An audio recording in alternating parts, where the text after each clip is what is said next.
when you look at, for instance, Veterans Guardian donating to Congress, right? Senators, State House, it's almost impossible to outspend these companies. And I want to hear your thoughts specifically on Veterans Guardian, because when you look at the federal stage, you can almost kind of like segue, VA Claims Insider has their hands full right now. Yep. They've actually been pushing a lot on YouTube, probably to generate some income to feed some lawyers. If I had to take a wild guess, that's a joke, but it's there. I think they're going to need some money here pretty soon. But then you see Veterans Guardian, who's really the, another massive claim shark, really have play in the federal level. And I want to know your thoughts on Veterans Guardian being the number 2 donor to the Senator Behind the Plus Act, and just what does, we say lobbying, I would say corruption.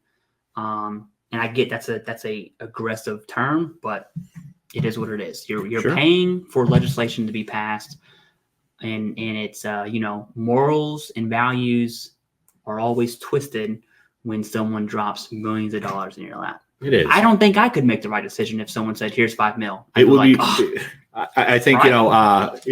We all kind of joke. What would you do for $1 million?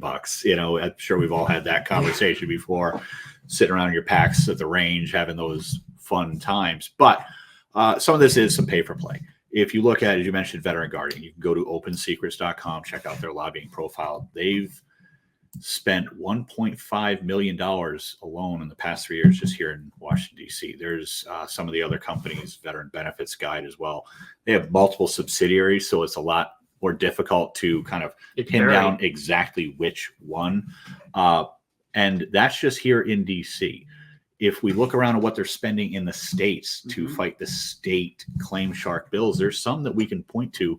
In California, for example, they're spending $40,000 a month. We can never compete with things like that.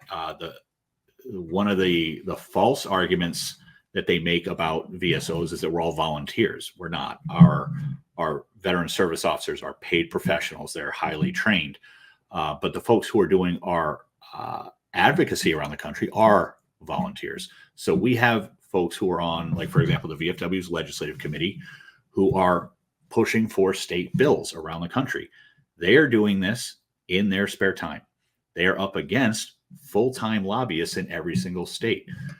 There are places where we are advancing our bills, but we are up against a powerhouse with a big bank account to spend.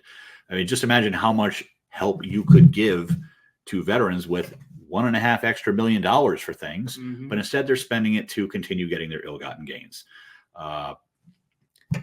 You have heard them say that they lose money on about half their claims. You can't lose money on half your business if you have $1.5 million to spend on lobbying alone just here in DC. That's what we're up against. We're up against big time bank accounts, and we are trying to take on, and the VFW is not a nobody, but we can't compete with that. We also can't donate.